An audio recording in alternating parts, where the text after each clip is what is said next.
Finally Chandrayaan 3 चांद के orbit में दाखिल हो गया। इससे पहले ये चांद और पृथ्वी के बीच के एरिया में था, जिसे ट्रांस लूनर ट्रैजेक्टरी भी कहा जाता है। ये वो रास्ता होता है जिसके जरिए एक स्पेसक्राफ्ट पृथ्वी के ऑर्बिट से चांद के ऑर्बिट में दाखिल होता है। चांद के ऑर्बिट में पहुंचने के बाद चंद्रयान 3 करीब 18 दिन तक उसका चक्कर लगाता रहेगा और धीरे धीरे सतह के नजदीक आता रहेगा। करीब 100 किलोमीटर की ऊंचाई पर चंद्रयान 3 का विक्रम लैंडर उसके प्रोपल्शन मॉड्यूल से अलग हो जाएगा और चांद की सतह पर लैंड होने के लिए रेडी हो जाएगा।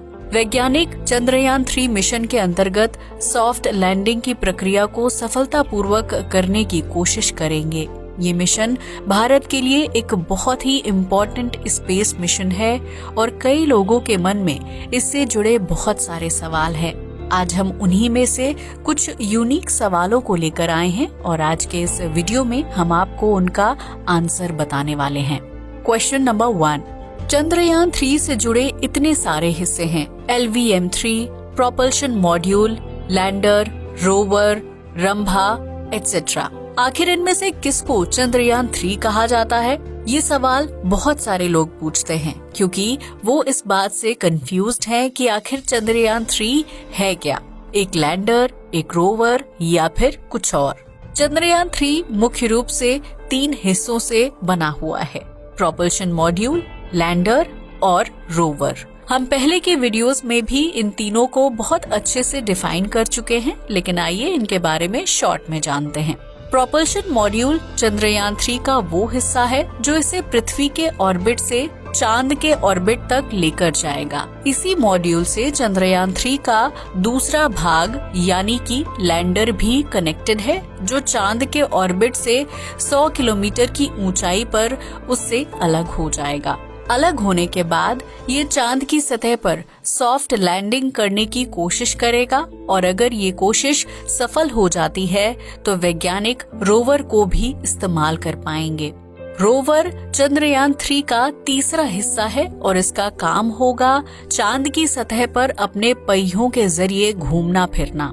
घूमते फिरते ही ये चांद पर एलिमेंट्स और चांद की मिट्टी के बारे में रिसर्च करेगा। जब चंद्रयान 3 शब्द का इस्तेमाल किया जाता है तो उसका कनेक्शन इन तीनों ही हिस्सों से होता है। ये 3 हिस्से आपस में मिलकर चंद्रयान 3 की फॉर्मेशन करते हैं। LVM-3 असल में वो रॉकेट था जिसके जरिए चंद्रयान 3 को 14 जुलाई की तारीख को लॉन्च किया गया था। इस रॉकेट का एकमात्र काम था चंद्रयान 3 को पृथ्वी के ऑर्बिट तक पहुंचाना और इसने सफलतापूर्वक ऐसा कर भी दिखाया। रंभा असल में एक इंस्ट्रूमेंट है जिसके जरिए वैज्ञानिक चांद की सतह पर लैंड होने के बाद उसके वातावरण पर स्टडी करेंगे। चंद्रयान 3 के 3 अलग अलग हिस्सों में अलग अलग तरह के इंस्ट्रूमेंट्स हैं। इन इंस्ट्रूमेंट का क्या काम है और ये किस तरीके से फंक्शन करेंगे, इसके बारे में भी हम पहले की एक वीडियो में बता चुके हैं, जिसे आप डिस्क्रिप्शन में दिए गए लिंक पर क्लिक करके देख सकते हैं। क्वेश्चन नंबर 2, चंद्रयान 3 का लैंडर ऑर्बिट से सरफेस तक कैसे पहुंचेगा? ये सवाल सुनने में भले ही बहुत साधारण लगे, लेकिन इसका उत्तर बहुत ही इंटरेस्टिंग है। करीब 100 किलोमीटर की ऊंचाई पर वैज्ञानिक लैंडर को प्रोपल्शन मॉड्यूल से अलग कर देंगे।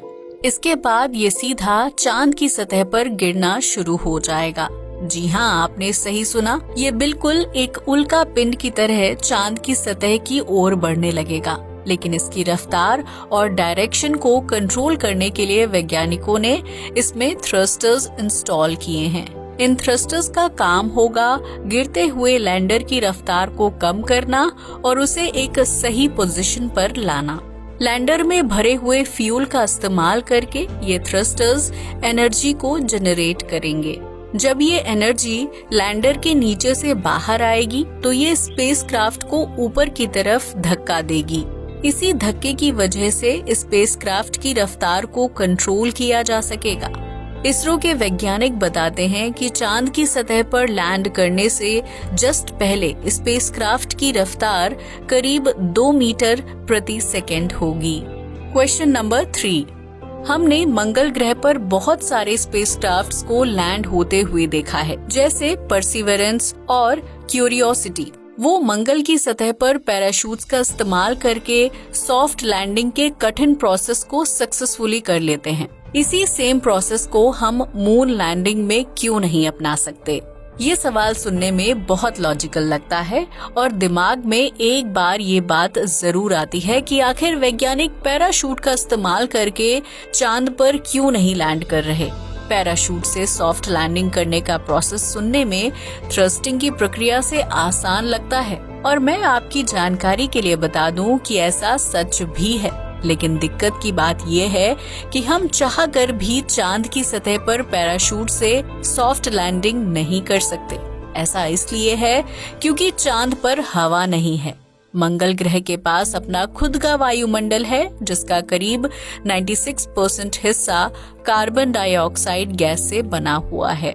जब मंगल पर किसी भी स्पेसक्राफ्ट को पैराशूट के जरिए लैंड कराया जाता है तो उसके वातावरण में गैस उन पैराशूट्स को ऊपर की ओर धक्का देती है। इससे ड्रैग नाम का एक फोर्स क्रिएट होता है जो स्पेसक्राफ्ट की रफ्तार को कम कर देता है।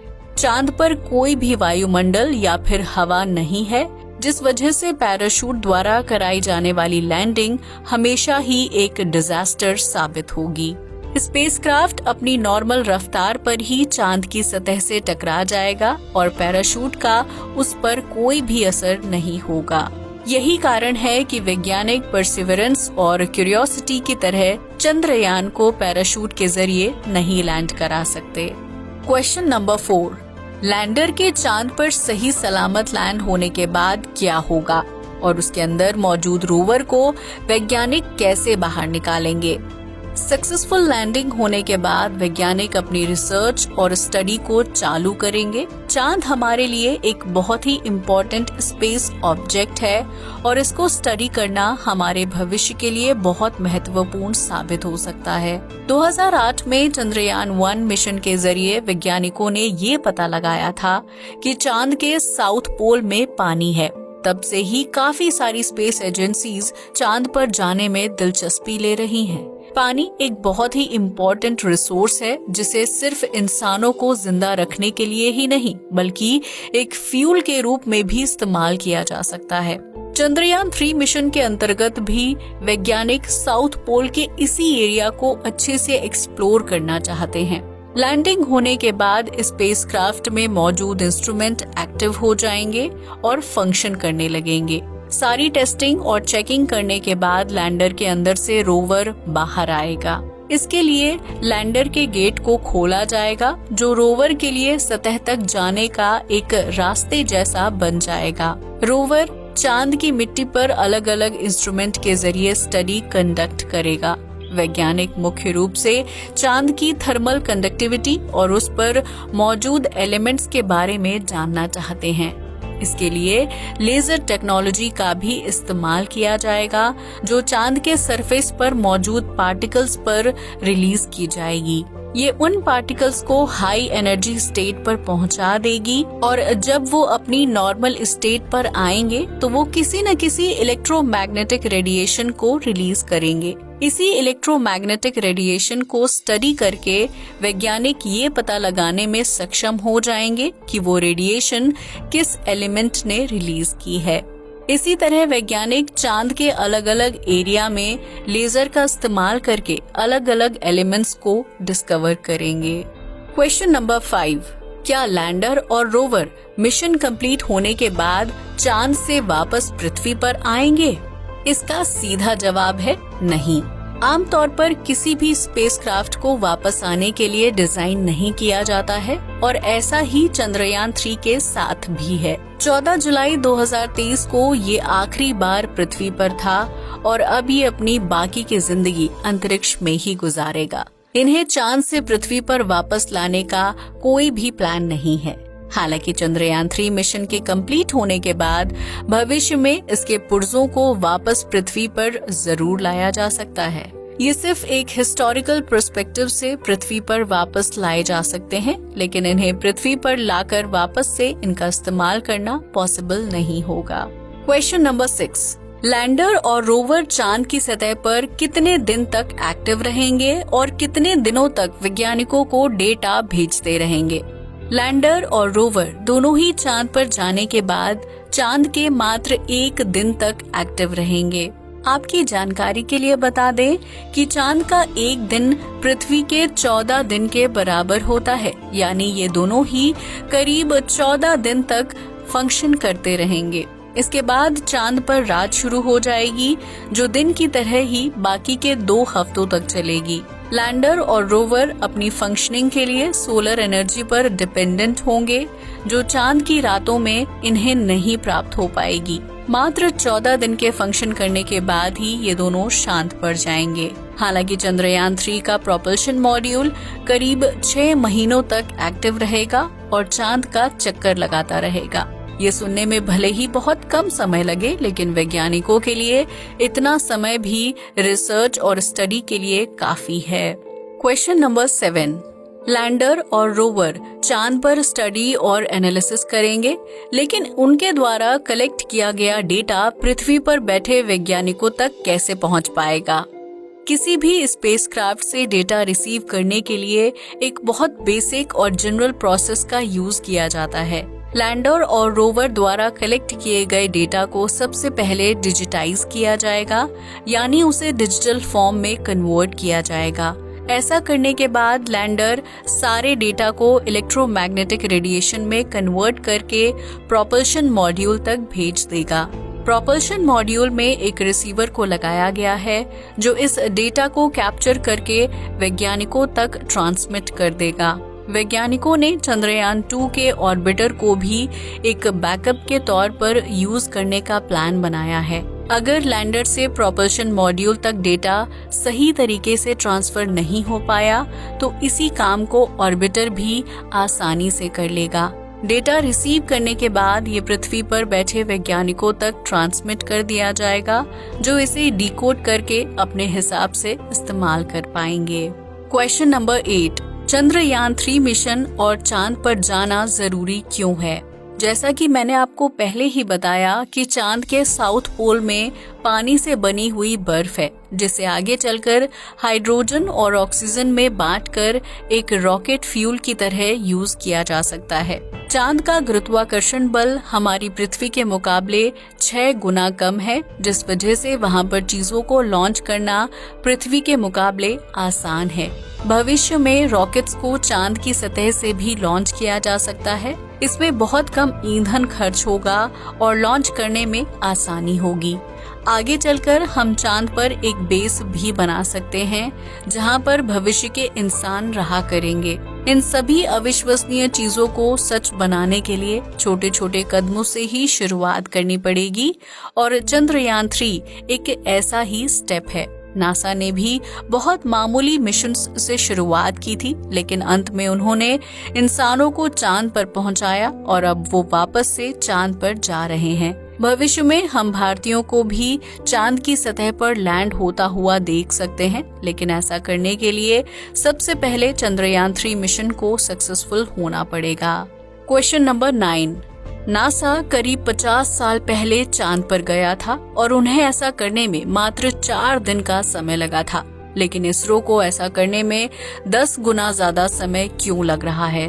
चांद हमारी पृथ्वी से 3,84,000 किलोमीटर की दूरी पर है, जो अंतरिक्ष के हिसाब से बहुत कम है, लेकिन फिर भी हम इंसानों के लिए ये एक बहुत बड़ी डिस्टेंस है।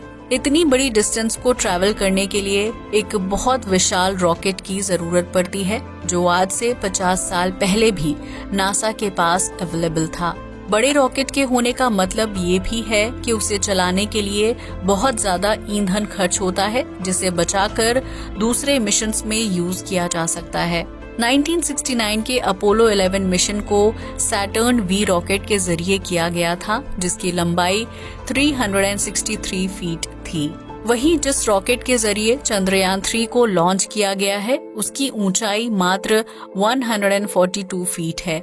सैटर्न वी के इतने विशाल होने की वजह से नासा के वैज्ञानिक आसानी से इसमें ज्यादा फ्यूल भरकर इसे डायरेक्टली पृथ्वी से चांद तक भेज पाए थे, लेकिन चंद्रयान 3 के केस में ऐसा नहीं किया जा सकता है। बड़े रॉकेट बहुत महंगे होते हैं और उनमें बहुत ज्यादा फ्यूल की रिक्वायरमेंट होती है। इसरो हमेशा से ही अपने मिशंस को कम बजट में और सेफ तरीके से करता आया है और चंद्रयान 3 के केस में भी इसी तरीके को अपनाया गया है।